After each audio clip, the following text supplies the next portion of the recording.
Welcome to our channel rave education. ఈ క్లాస్లో మనం డిస్కస్ చేస్తున్న టాపిక్ ఇంక్లూసివ్ ఎడ్యుకేషన్. ఇంక్లూసివ్ ఎడ్యుకేషన్కి సంబంధించి సీటెట్లో ఏ రకంగా క్వశ్చన్స్ అడుగుతున్నారు, ప్రీవియస్ ఇయర్స్లో అడిగిన క్వశ్చన్స్ని బేస్ చేసుకొని ఎలాంటి టాపిక్స్ నుంచి ఎక్కువగా క్వశ్చన్స్ అడుగుతున్నారు అన్నది ఇప్పుడు డిస్కస్ చేద్దాం.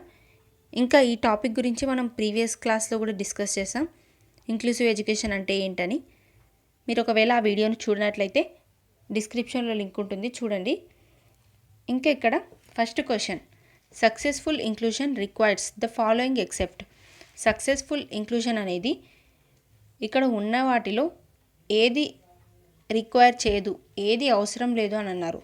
ఇలా సక్సెస్ఫుల్ ఇంక్లూషన్కి ఏం అవసరం లేదు అని అన్నారు, ఎక్సెప్ట్ అని ఇచ్చారు కదా. So first option segregation, second option involvement of parents, third option capacity building, fourth one sensitization. Inclusion అంటే ఏంటి? అందరినీ ఇంక్లూడ్ చేసి బోధించడం. వాళ్ళ బ్యాక్గ్రౌండ్, వాళ్ళ సోషల్ బ్యాక్గ్రౌండ్ కానివ్వండి, ఎకనామికల్ బ్యాక్గ్రౌండ్ కానివ్వండి, ఇంకా వాళ్ళ డిసబిలిటీస్, ఇవన్నీ దృష్టిలో పెట్టుకోకుండా అందరికీ ఈక్వల్గా ఎడ్యుకేషన్ అందించడమే ఇంక్లూసివ్ ఎడ్యుకేషన్. ఇంకా ఇక్కడ ఇచ్చిన ఆప్షన్స్లో ఫస్ట్ ఆప్షన్ చూడండి, సెగ్రిగేషన్. సెగ్రిగేషన్ అంటే ఏంటి? డివైడ్ చేయడం, వాళ్ళను విభజించి చెప్పడం. ఇలా టీచ్ చేసేటప్పుడు వాళ్ళను డిఫరెంట్ గ్రూప్స్గా వాళ్ళ అబిలిటీస్ని బట్టి సెగ్రిగేట్ చేసి చెప్పడం అనేది ఇంక్లూజన్ కిందికి రాదు. స్లో లెర్నర్స్ ఒక గ్రూప్గా, డిసబిలిటీస్ ఉన్న వాళ్ళని ఒక గ్రూప్గా, ఇంకా వేరే సోషల్ బ్యాక్గ్రౌండ్ ఉన్న వాళ్ళని, కల్చర్ డిఫరెంట్గా ఉన్న వాళ్ళని ఒక్కొక్క గ్రూప్గా చేయడం అన్నది ఇంక్లూజన్ కాదు. అందరికీ ఒకే విధమైన ఎడ్యుకేషన్ అందించడం ఇంక్లూజన్ అవుతుంది. కాబట్టి first option is correct. Next question, which one of the following statements best describes inclusion. ఇక్కడ ఇంక్లూషన్ని సూచించే స్టేట్మెంట్ ఏది అని అన్నారు. It is the belief that children need to be segregated according to their abilities. It is the belief that some children cannot learn at all. Option C, it is the philosophy that all children have a right to get equal education in a regular school system. Option D, it is the philosophy that special children are a special gift of God. Inclusion education అన్నది, inclusion అన్న word దేని సూచిస్తుంది? పిల్లలు అనే వాళ్ళు God యొక్క గిఫ్టా? కాదు. కాబట్టి ఆప్షన్ డి రాంగ్ అవుతుంది. నెక్స్ట్ ఆప్షన్ బి కూడా చూడండి, సమ్ చిల్డ్రన్ కెనాట్ లెర్న్ అని అన్నారు. కొంతమంది పిల్లలు అసలుకే నేర్చుకోలేరు అని అన్నారు. కాబట్టి ఇది రాంగ్ అవుతుంది. అందరిలో ఒక్కొక్క అబిలిటీ అనేది ఉంటుంది. కొంతమందికి ఒక వర్క్ వచ్చినట్లయితే కొంతమందికి ఇంకొక దాంట్లో టాలెంట్ ఉండుండొచ్చు. సో ఈ ఆప్షన్ అసలు వాళ్ళు నేర్చుకోలేరు అన్నది రాంగ్ అవుతుంది. ఇంకా ఆప్షన్ ఏ చూడండి, it is the belief that children need to be segregated according to their abilities. వాళ్ళ గ్రూప్స్ని బట్టి, వాళ్ళ టాలెంట్ని బట్టి, వాళ్ళ సామర్థ్యం, అబిలిటీని బట్టి వాళ్ళను గ్రూప్స్గా సెగ్రిగేట్ చేయొద్దు. ఇది ఇంక్లూజన్ కిందికి రాదు. ఆప్షన్ సిలో, it is the philosophy that all children have a right to get equal education in regular school. ప్రతి ఒక్కరికి ఈక్వల్గా ఎడ్యుకేషన్ పొందే హక్కు ఉంటుంది. ఆర్టీఈ 2009 ప్రకారం, రైట్ టు ఎడ్యుకేషన్ యాక్ట్ 2009 ప్రకారం ప్రతి ఒక్కరికి ఎడ్యుకేషన్ పొందే హక్కు ఉంటుంది. వాళ్ళ డిసబిలిటీస్, వాళ్ళ సోషల్ బ్యాక్గ్రౌండ్ ఇవన్నీ కన్సిడర్ చేయకుండా అందరికీ ఈక్వల్గా ఎడ్యుకేషన్ పొందే హక్కు ఉంటుందని చెప్తుంది. So option C is correct. Next question, to cater to the children from diverse disadvantaged background a teacher should. Disadvantaged background నుంచి వచ్చిన పిల్లల యొక్క అవసరాలు తీర్చడానికి టీచర్ ఏం చేయాలి? Give them a lot of written work. Option B, try to find out more about them and involve them in class discussions. Option C, make them sit separately in the class. Option D, ignore them as they cannot interact with other students. Disadvantaged background ఉన్న children's యొక్క అవసరాలు తీర్చడానికి ఇక్కడ fourth ఆప్షన్ని ignore చేయమని ఇచ్చారు, ఆ పిల్లల్ని పట్టించుకోవద్దని. సో ఇది కరెక్ట్ ఆప్షన్ కాదు. నెక్స్ట్ ఇక్కడ సపరేట్గా, సిట్ దెమ్ సపరేట్లీ, ఇలా సపరేట్గా పిల్లల్ని కూర్చోపెట్టొద్దు. ఇలా కూర్చోపెట్టడం ఇంక్లూసివ్ క్లాస్ రూమ్ కాదు. అందరినీ కలిపి బోధించడమే ఇంక్లూసివ్ క్లాస్ రూమ్ అవుతుంది. ఇంకా ఆప్షన్ ఏ, వాళ్ళకి ఎక్కువగా వర్క్ ఇవ్వడం కూడా ఇంక్లూజన్ కాదు. దీనివల్ల పిల్లలు నేర్చుకోరు. వాళ్ళ యొక్క డిసడ్వాంటేజ్డ్ చిల్డ్రన్ అంటే ఎవరు? వాళ్ళకు నేర్చుకునే ఛాన్స్ లేని వాళ్ళు, నేర్చుకునే అడ్వాంటేజ్ లేని వాళ్ళు. ఎవరైతే ఫిజికలీ హ్యాండిక్యాప్డ్ ఉంటారో, ఇంకా ఎకనామికల్గా పూర్ చిల్డ్రన్ ఉంటారో, డిఫరెంట్గా లోయర్ క్యాస్ట్ నుంచి వచ్చిన వాళ్ళు ఉంటారో, వీళ్ళకు సరిగ్గా ఛాన్సెస్ లేకపోతాయి. నార్మల్గా ఉండే చిల్డ్రన్స్తో పోలిస్తే ఇట్లా ఫిజికలీ హ్యాండిక్యాప్డ్ ఉన్న వాళ్ళు ఎక్కువ ప్రాబ్లమ్స్ ఫేస్ చేస్తారు. వాళ్ళకు ఎక్కువ నీడ్స్ అవసరం అవుతాయి. నార్మల్ చిల్డ్రన్స్ లాగా అడ్వాంటేజ్ ఉండదు. సో ఇలాంటి చిల్డ్రన్స్కి నేర్పించడానికి, వీళ్ళ అవసరాలు తీర్చడానికి ఆప్షన్ బి చూడండి, try to find out more about them and involve them in class discussions. వాళ్ళ గురించి ఎక్కువగా తెలుసుకోవాలి. వాళ్ళతో ఎక్కువ టైం స్పెండ్ చేసినప్పుడు, వాళ్ళతో ఇంటరాక్షన్స్ జరిపినప్పుడు వాళ్ళ గురించి బాగా తెలుసుకునే ఛాన్స్ ఉంటుంది. ఇంకా వాళ్ళను డిస్కషన్స్లో క్లాస్లో ఇన్వాల్వ్ చేయాలి. ఇలా ఇన్వాల్వ్ చేయడం వల్ల వాళ్ళు మేము కూడా పార్టిసిపేట్ చేయగలం, మాకు కూడా అబిలిటీస్ ఉన్నాయి, మేము కూడా అందరితో ఈక్వల్ అనే ఒపీనియన్తో ఉంటారు.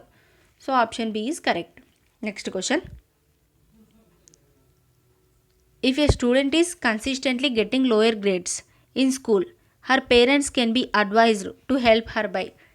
ఒక స్టూడెంట్ ఏం చేస్తుంది, తక్కువగా గ్రేడ్స్ పొందుతుంది, ఆమెకు వచ్చే మార్క్స్ కానివ్వండి, గ్రేడ్స్ కానివ్వండి, ఇవి తక్కువగా వస్తున్నాయి. అప్పుడు వాళ్ళ పేరెంట్స్ ఏమని అడ్వైస్ చేయాలి ఆమెకు హెల్ప్ చేయడానికి అని అన్నారు. Working in close association with teachers. Option B, withholding mobile phones, movies, comics and extra time for play. Option C, narrating her the hardship of life for those who do not possess proper education. Option D, forcing her to work harder at home. ఇలా lower grades వస్తున్న వాళ్ళకు help చేయాలంటే, వాళ్ళు మంచిగా performance చూపించాలంటే ఏం చేయాలి, వాళ్ళ పేరెంట్స్ వాళ్ళకు ఇంకా హార్డ్గా ఫోర్స్ చేయాలా, ఇంకా వర్క్ చేయమని కాదు. సో ఆప్షన్ డి రాంగ్ అవుతుంది. నెక్స్ట్, ఇక్కడ మొబైల్ ఫోన్స్ని వాళ్ళను వదిలిపెట్టేటట్లు, ఇంకా మూవీస్ చూడనివ్వకుండా, వాళ్ళకి గేమ్స్ లేకుండా, ఇలా వీటన్నిటికీ దూరం పెట్టడం వల్ల కూడా వాళ్ళకు ఎక్కువ గ్రేడ్స్ రావు. ఇంకా ఇక్కడ narrating her the hardships of life for those who do not possess proper education. ఎవరైతే మంచిగా చదువుకుంటారో వాళ్ళు అనుభవిస్తున్న కష్టాల గురించి వీళ్ళకి చెప్పడం, ఇలా చేయడం వల్ల వాళ్ళకు హయ్యర్ గ్రేడ్స్ వస్తాయా, కాదు. నెక్స్ట్ ఆప్షన్ ఏ చూడండి, working in close association with teachers. టీచర్స్తో మంచిగా ఇంటరాక్షన్స్ ఉండడం వల్ల, మంచి అసోసియేషన్ ఉండడం వల్ల టీచర్కి స్టూడెంట్కి మధ్య, దీనివల్ల టీచర్కి పిల్లల యొక్క, చిల్డ్రన్స్ యొక్క అబిలిటీ అనేది తెలుస్తుంది. వాళ్ళు ఏ ఫీల్డ్లో రాణించగలదు, వాళ్ళకు ఎటువంటి అబిలిటీస్ ఉన్నాయి, వాళ్ళకు ఉన్న టాలెంట్ ఏంటని తెలుస్తుంది. సో టీచర్ కూడా వీళ్ళకి తగ్గట్టుగా బోధన అనేది చేస్తుంది. వాళ్ళ అబిలిటీస్కి తగ్గట్టుగా లెర్నింగ్ ప్రాసెస్ అనేది చేయడానికి వీలవుతుంది. కాబట్టి option A is correct. Next question, students of disadvantaged groups should be taught along with the normal students. It implies. Students ఎవరైతే డిసడ్వాంటేజ్డ్ గ్రూప్ నుంచి వచ్చినారో వాళ్ళకు నార్మల్ చిల్డ్రన్స్తో పాటు టీచ్ చేయడం ఏమవుతుంది, ఇది దేన్ని సూచిస్తుంది అని అన్నారు. Inclusive education, special education, integrated education, exclusive education.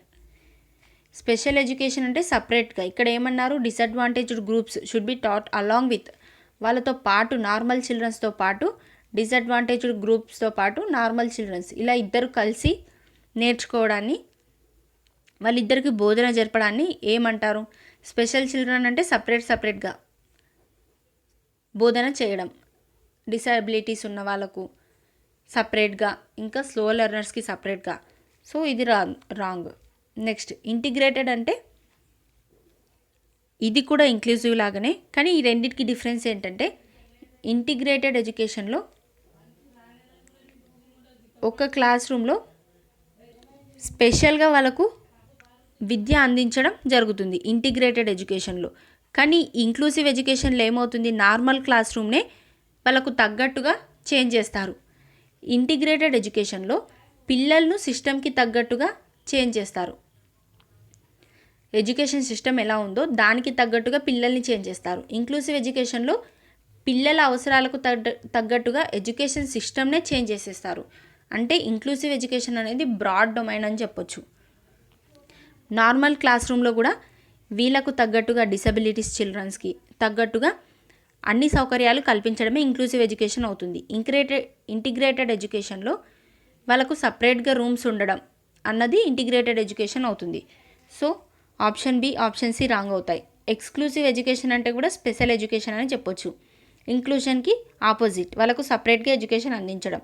ఇది కూడా రాంగ్ అవుతుంది. ఇక్కడ అడిగిన క్వశ్చన్ ప్రకారం మనకు డిసడ్వాంటేజ్ ఉన్న వాళ్ళకు నార్మల్ చిల్డ్రన్స్కి ఎడ్యుకేషన్ అందించడం అన్నది ఇంక్లూసివ్ ఎడ్యుకేషన్లో గమనిస్తాం. So option A is correct. Next question, inclusion of children with special needs. ఇలా స్పెషల్ నీడ్స్ ఉన్న వాళ్ళను నార్మల్ చిల్డ్రన్స్తో ఇంక్లూడ్ చేయడం అన్నది ఏమవుతుంది? It is unrealistic goal, is detrimental to children without disabilities, will increase the burden on schools, requires a change in attitude, content and approach to teaching. ఇది unrealistic గోలా? ఇలా special needs ఉన్న వాళ్ళకు normal చిల్డ్రన్స్కి కలిపి బోధించడం అన్నది కాదు. ఇది జరగని పని అని అంటున్నారు. ఇది రియల్గా కాని గోల్ అని అంటున్నారు. కాబట్టి ఇది రాంగ్ అవుతుంది. ఇది ఒక హానికరమైన ప్రాసెస్. ఇలా డిసబిలిటీస్ ఉన్న వాళ్ళను నార్మల్ చిల్డ్రన్స్తో బోధించడం అన్నది అని అన్నారు. ఎవరికైతే డిసబిలిటీస్ లేవో వాళ్ళతో కలిపి బోధించడం హానికరమైన ప్రాసెస్ కాదు. స్కూల్స్ పైన బర్డెన్ ఇంప్రూవ్ చేయడం అన్నది కూడా రాంగ్ అవుతుంది. ఇంకా ఆప్షన్ డి చూడండి, requires a change in attitude, content and approach to teaching. పిల్లల యొక్క బ్యాక్గ్రౌండ్ని బట్టి, వాళ్ళ యొక్క నీడ్స్ని బట్టి, వాళ్ళ అవసరాలను బట్టి ఎడ్యుకేషన్లో టీచింగ్ ప్రాసెస్లో చేంజెస్ ఉండాలి. Requires a change in attitude, teaching యొక్క యాటిట్యూడ్లో, టీచర్స్ యొక్క యాటిట్యూడ్లో, ఇంకా కంటెంట్లో, కరికులంలో, అప్రోచెస్లో, ప్లాన్స్లో, ఎడ్యుకేషన్ ప్లాన్స్లో కూడా డిఫరెన్సెస్ అనేవి ఉండాలి ఇంక్లూజివ్ ఎడ్యుకేషన్లో స్పెషల్ నీడ్ ఉన్న చిల్డ్రన్స్ కోసం. So option D is correct. Next question, a teacher should maximize comparisons amount students. Option 2, promote students belonging to certain cultures. Option 3, ignore culture differences and diversity amongst students. Option 4, communicate that she respects and values all cultures in the classroom. ఇక్కడ teacher అనే వాళ్ళు ఏం చేయాలి? పిల్లల మధ్య comparisons పెంచడం అన్నది wrong అవుతుంది. ఎవరైతే సర్టైన్ గ్రూప్స్, కొన్ని కల్చర్స్కి మాత్రమే మనం ఇంపార్టెన్స్ ఇవ్వడం, కొంతమంది స్టూడెంట్స్ మాత్రమే ప్రమోట్ చేయడం వాళ్ళ కల్చర్ని బట్టి అన్నది కూడా కరెక్ట్ కాదు. ఇంకా వాళ్ళ యొక్క కల్చర్ డిఫరెన్సెస్ని, వాళ్ళ డైవర్సిటీని ఇగ్నోర్ చేయడం, దాన్ని పట్టించుకోకుండా ఉండడం, వాళ్ళ యొక్క లాంగ్వేజ్ని పట్టించుకోకుండా, వాళ్ళ కల్చర్కి రెస్పెక్ట్ ఇవ్వకుండా ఉండడం అన్నది రాంగ్ ఆప్షన్ అవుతుంది. నెక్స్ట్ 4th వన్ చూడండి, communicate that she respect and values all cultures in the class room. ఒక క్లాస్ రూమ్లో అన్ని కల్చర్స్కి రెస్పెక్ట్ ఇవ్వాలి, అందరి యొక్క బిలీఫ్స్కి రెస్పెక్ట్ ఇవ్వాలి, వాళ్ళ లాంగ్వేజెస్కి అన్నిటికీ రెస్పెక్ట్ ఇవ్వాలి. సో టీచర్ అనేవాళ్ళు కమ్యూనికేషన్ అనేది ఉండాలి టీచర్స్ స్టూడెంట్స్కి మధ్య. కాబట్టి 4th option is correct. Next question, inclusion in schools primarily focuses on. స్కూల్స్లో ఇంక్లూసివ్ ఎడ్యుకేషన్ అన్నది దేనిపైన ఫోకస్ అవుతుంది మెయిన్గా? Making subtle provisions for special category children. Option B, fulfilling the needs of children with disability only. Option C, meeting the need of the disabled child at the expense of entire class. Option D, including the educational needs to illiterate parents in schools. ఇక్కడ option 4 చూడండి, including the educational needs to illiterate parents. వాళ్ళ parents యొక్క education కూడా include చేయడమే inclusive ఎడ్యుకేషనా? కాదు. ఇక్కడ C ఆప్షన్లో meeting the need of the disabled child at the expense of entire class. Entire క్లాస్లో ఎక్కువ ఇంపార్టెన్స్ డిసబుల్డ్ చిల్డ్రన్స్కి ఇవ్వాలా? కాదు. ఇంక్లూజివ్ ఎడ్యుకేషన్లో అందరికీ ఈక్వల్గా ఇంపార్టెన్స్ ఉండాలి, డిసబుల్డ్ చిల్డ్రన్స్కి మాత్రమే కాదు. కాబట్టి ఆప్షన్ బి కూడా రాంగ్ అవుతుంది. నెక్స్ట్ ఆప్షన్ 1 చూడండి, making subtle provisions for special category children. ఎవరికైతే స్పెషల్ నీడ్స్ ఉంటాయో, స్పెషల్ కేటగిరీ చిల్డ్రన్స్ ఉంటారో వాళ్ళ కోసం సబ్ టాపిక్స్, సబ్ కరికులం, వాళ్ళ కోసం సబ్ ప్లాన్స్ అనేవి ప్రొవైడ్ చేయాలి. వాళ్ళ అవసరాలను బట్టి వాళ్ళ కోసం ప్లానింగ్లో చేంజెస్ అనేవి తీసుకురావాలి. So option A is correct. Next question, in order to address the needs of students who are facing learning difficulties a teacher should not. ఇక్కడ టీచర్ ఎవరైతే లెర్నింగ్ డిసబిలిటీస్ ఉంటారో, నేర్చుకోవడంలో ఇబ్బందులు ఉంటారో, ఇలా నేర్చుకోవడంలో ఇబ్బంది పడుతుంటారో వాళ్ళను అడ్రస్ చేయడానికి, కనుక్కోవడానికి టీచర్ ఏం చెయ్యొద్దు అని అన్నారు. ఇక్కడ షుడ్ నాట్ అన్నారు, ఏం చేయకూడదు అన్నారు. Use multiple audio visual aids, use constructive pedagogical approaches, do individualized educational planning. 4. Practice rigid structures for pedagogy and assessment. ఇక్కడ టీచర్ ఏం చేయకూడదు అని అన్నారు కదా. మల్టిపుల్ వీడియో ఆడియో ఎయిడ్స్, దీనివల్ల visually impaired childrens, speech impaired చిల్డ్రన్స్కి యూజ్ అవుతుంది కాబట్టి ఇది టీచర్ చేయాల్సిన వర్క్. ఇంకా కన్స్ట్రక్టివ్ పెడగాజికల్ అప్రోచెస్, పిల్లలు వాళ్ళ నాలెడ్జ్ని అప్రోచ్ చేసుకునే విధంగా, కన్స్ట్రక్ట్ చేసుకునే విధంగా టీచర్ అనేవాళ్ళు ఉండాలి. So option 2 is correct. Do individualized educational planning, పిల్లల అవసరాలకు తగ్గట్టుగా ఇండివిజువల్గా ఒక్కొక్కరికి ఒక్కొక్క రకమైన ఎడ్యుకేషనల్ ప్లానింగ్ అనేది ప్రొవైడ్ చేయాలి టీచర్ వాళ్ళ టాలెంట్కి, అబిలిటీకి తగ్గట్టు. సో ఆప్షన్ 3 కూడా కరెక్ట్ అవుతుంది. ఆప్షన్ 4 చూడండి, practice rigid structures for pedagogy and assessment. Rigid structures అంటే ఏంటి? రిజిడ్ అంటే చేంజ్ అవ్వకుండా ఉండేది. ఇలా వాళ్ళ పెడగాజీ అండ్ అసెస్మెంట్లో వాళ్ళకు చేంజ్ లేకుండా అందరికీ ఒకే రకమైన అసెస్మెంట్ ఇవ్వడం, అందరికీ ఒకే రకమైన పెడగాజీ టీచింగ్ లెర్నింగ్ ప్రాసెస్ ఉండడం అన్నది కరెక్ట్ కాదు. పెడగాజీ అనేది ఈ టీచింగ్ లెర్నింగ్ ప్రాసెస్, అసెస్మెంట్ అనేది పిల్లల అవసరాలకు తగ్గట్టుగా చేంజ్ అవుతూ ఉండాలి. ఫర్ ఎగ్జాంపుల్ స్లో లెర్నర్స్కి ఒకే విధంగా, బాగా యాక్టివ్గా ఉన్న చిల్డ్రన్స్కి ఒకే విధంగా టీచ్ చేసినప్పుడు, ఇద్దరికి ఒకే రకమైన అసెస్మెంట్ జరిపినప్పుడు, ఇద్దరికి ఒకే రకమైన క్వశ్చన్స్ అడిగినప్పుడు ఎవరైతే యాక్టివ్గా ఉంటారో స్టూడెంట్స్ వాళ్ళు చాలా ఈజీగా ఆన్సర్స్ ఇవ్వగలుగుతారు. స్లో లెర్నర్స్ అది చెప్పలేకపోతారు. సో ఇలా వాళ్ళు ఏమనుకుంటారు, ఇంకా నా వల్ల కాదు, నేను చెప్పలేను అని వాళ్ళు డిమోటివేట్ అయిపోవడానికి ఛాన్సెస్ ఉంటాయి. కాబట్టి వాళ్ళ అవసరానికి తగ్గట్టు ప్లానింగ్, అసెస్మెంట్ అన్నది చేంజ్ అవ్వాలి ఇండివిజువల్కి తగ్గట్టు, వాళ్ళ అబిలిటీస్కి తగ్గట్టు. కాబట్టి టీచర్ చేయకూడదు ఏంటి, రిజిడ్ స్ట్రక్చర్స్ని ఫాలో అవ్వద్దు. Next question, in order to address learners from diverse backgrounds a teacher should. ఇలా డైవర్స్ బ్యాక్గ్రౌండ్ ఉన్న లెర్నర్స్ని అడ్రస్ చేయడానికి, ఫైండ్ అవుట్ చేయడానికి టీచర్ అనేవాళ్ళు ఏం చేయాలి? Avoid talking about aspects related to diversity, draw examples from diverse settings, use standardized assessment for all. 4th option, use statements that strengthen negative stereotyping. Negative stereotyping అంటే ఏంటి? వాళ్ళకు నెగిటివ్గా motivate చేయడం, అంటే గర్ల్స్ ఇలాంటి పనులే చేయాలి, బాయ్స్ ఇలాంటి పనులే చేయాలని చెప్పడం. ఇది రాంగ్ అవుతుంది. డైవర్స్ బ్యాక్గ్రౌండ్ నుంచి వచ్చిన పిల్లలను తెలుసుకోవడంలో use standardized assessment for all, అందరికీ ఒకే రకమైన టెస్ట్లు అనేవి ఉండొద్దని మనం ఇందాక డిస్కస్ చేసాం. ఇంకా draw examples, avoid talking about aspects related to diversity. ఈ డైవర్సిటీకి సంబంధించి మాట్లాడకపోతే వాళ్ళకు ఏ విధంగా వాళ్ళ బ్యాక్గ్రౌండ్ తెలుస్తుంది, వాళ్ళ ఎకనామికల్ స్టేటస్, వాళ్ళ కండిషన్ ఎలా ఉందని మనకు తెలియదు. కాబట్టి దాని గురించి అవాయిడ్ చేయడం అన్నది రాంగ్ అవుతుంది. ఆప్షన్ 2 చూడండి, draw examples from divorce setting. Divorce background గురించి మాట్లాడినప్పుడే, అందరినీ దృష్టిలో పెట్టుకొని ఎగ్జాంపుల్స్ చెప్పినప్పుడే పిల్లలు కూడా నా లైఫ్కి రిలేటెడ్గా ఉంది, సో నేను వినాలి అని వాళ్ళలో ఇంట్రెస్ట్ వస్తుంది. ఇంకా వాళ్ళ గురించి మనకు ఎక్కువగా తెలుసుకోవడానికి ఛాన్సెస్ ఉంటాయి. సో ఇలా డైవర్స్ బ్యాక్గ్రౌండ్ నుంచి వచ్చిన చిల్డ్రన్స్ గురించి తెలుసుకోవాలంటే ఎగ్జాంపుల్స్ అనేవి అందరినీ దృష్టిలో పెట్టుకొని చెప్పాలి. Option 2 is correct. Next question, children coming from socio economically divorced backgrounds need a class room environment which. ఎవరైతే చిల్డ్రన్స్ డిఫరెంట్ బ్యాక్గ్రౌండ్స్ నుంచి, డిసడ్వాంటేజ్డ్ బ్యాక్గ్రౌండ్స్ నుంచి వస్తున్నారో వాళ్ళకి ఎటువంటి క్లాస్ రూమ్ ఉండాలి? Teachers them good behaviour, values and uses their culture and linguistic knowledge, discourages the use of their language so that they learn the mainstream language, categorizes children based on their abilities. పిల్లల్ని categorise చేయడం అన్నది wrong అవుతుంది. ఇంకా వాళ్ళ లాంగ్వేజ్ని discourage చేయడం కూడా ఇక్కడ wrong అని చెప్పొచ్చు. ఎందుకంటే వాళ్ళ లాంగ్వేజ్కి వాళ్ళ కల్చర్కి రెస్పెక్ట్ ఇవ్వాలి క్లాస్ రూమ్లో.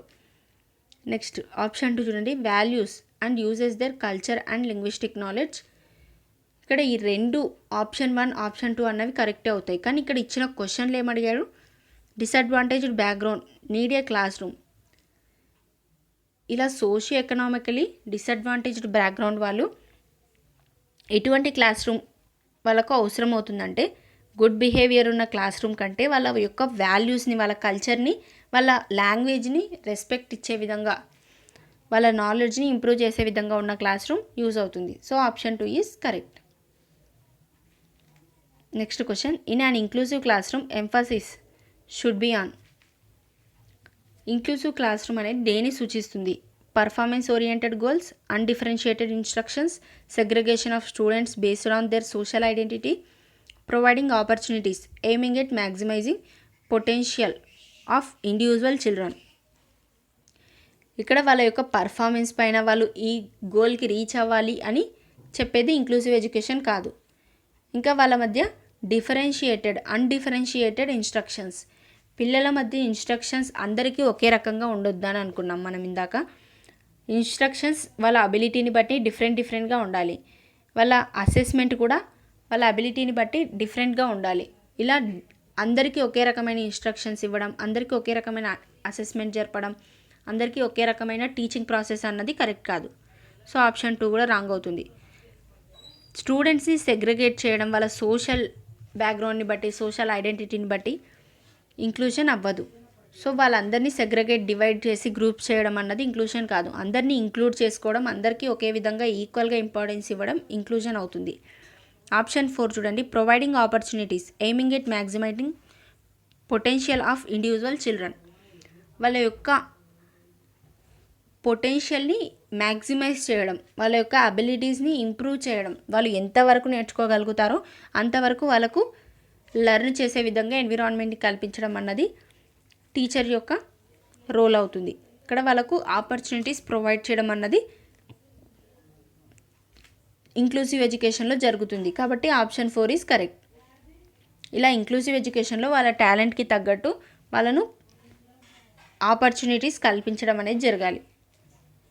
నెక్స్ట్ క్వశ్చన్, షేమ్ అన్నది వాళ్ళ పిల్లల యొక్క పర్ఫార్మెన్స్ పైన ఏ రకంగా ఇంపాక్ట్ చూపిస్తుంది? Has no relation to cognition, can have negative impact on cognition, is very effective to motivate the children to learn, should be generated frequently in teaching learning process. ఇక్కడ దానికి సంబంధం లేదు వాళ్ళ థింకింగ్ ప్రాసెస్ పైన, వాళ్ళ cognition పైన అన్నారు. Shame అన్నది పిల్లలపైన ఏ రకంగా ప్రభావం చూపిస్తుంది అంటే వాళ్ళపైన ఎటువంటి ప్రభావం చూపించేదా? కాదు. ఇంకా ఆప్షన్ బి చూడండి, is very effective to motivate, పిల్లల్ని మోటివేట్ చేయడానికి షేమ్ అన్నది యూజ్ కాదు. Should be generated frequently in teaching learning process, ఇది మాటికి జనరేట్ అవుతుంది ఈ టీచింగ్ లెర్నింగ్ ప్రాసెస్లో అని అన్నారు. ఇది కూడా రాంగ్ అవుతుంది. షేమ్ అన్నది ఒక పిల్లవాడిని ఇంకొక పిల్లలు వాళ్ళను వెక్కిరించినప్పుడు, మీ క్యాస్ట్ మంచిది కాదు, మీ సోషల్ బ్యాక్గ్రౌండ్ మంచిగా లేదు, నువ్వు ఎకనామికల్ స్టేటస్ బాగోలేకుండా ఉన్నావు, సో నువ్వు ఇలాగే ఉండాలి అని పిల్లలు ఒకరిని ఎగతాళి చేసినప్పుడు వాళ్ళు షేమ్గా ఫీల్ అవ్వడం, ఇలా జరగడం వల్ల వాళ్ళపైన ఎటువంటి ప్రభావం కనిపిస్తుంది అంటే నెగిటివ్గా ఇంపాక్ట్ అనేది కనిపిస్తుంది. కాబట్టి option 2 is correct. So thanks for watching. మన ఛానల్ని సబ్స్క్రైబ్ చేసుకోండి మీకు ఈ వీడియో నచ్చినట్లయితే. ఇంకా మీ ఫ్రెండ్స్కి కూడా షేర్ చేయండి, వీడియోని లైక్ చేయండి.